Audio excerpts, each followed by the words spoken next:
The right to bodily autonomy is intertwined with the definition of life and, more precisely, independent life.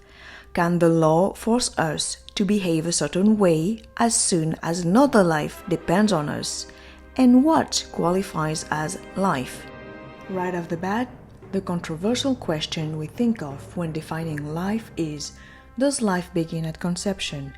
If not, when does it begin? If yes, on what basis can we determine, identify and define life? First of all, we can begin to define life by contrasting it to the opposite, something that is not alive, inert or dead. Something alive has the ability to sustain itself and maintain the status of a living creature by accessing nutritious substances and protecting itself.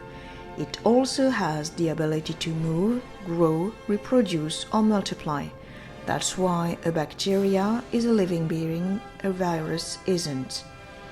It has the ability of auto-regulation and motion to resist or adapt in reaction to variations in its environment. Plants, animals, sea creatures, insects, bacteria are alive.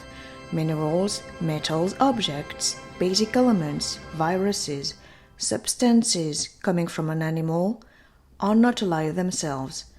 Parasites can be considered as living creatures, although they rely on other creatures for sustenance. Are the cells in your body alive?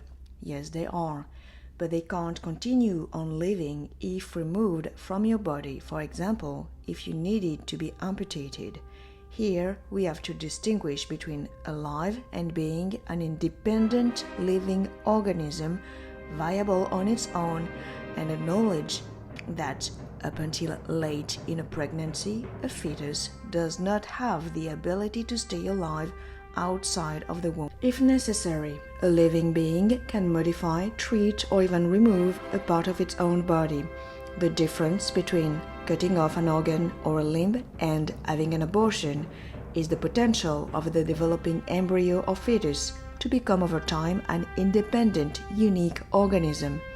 This major difference is one of the elements at the root of the deep disagreements between pro-life and pro-choice individuals. However, no matter how justified these disagreements might be, it does not take into consideration personal circumstances such as psychological, financial, social, or medical struggles that could impact the future child or mother and influence her decision to become a parent or not. For this reason, it might be important to discuss and explain the reasons why people, even among pro-lifers, consider the necessity for protecting access to abortion.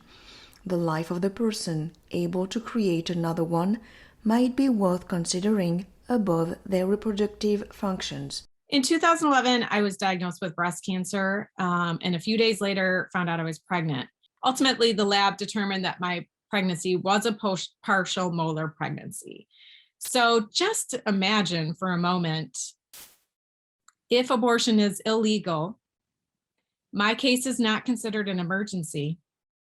I'm not allowed to have an abortion, so my cancer progresses, and then this potential for life is never going to be a life. So I could have given my life for nothing because somebody else thought I should not have the choice about what I do with my body. It feels like all that we value is the potential for life and not the person carrying that potential for life. And I don't know how we got here. I want to make sure that people are able to make the decisions that are best for them and their lives. And this is just an absolutely direct threat on women.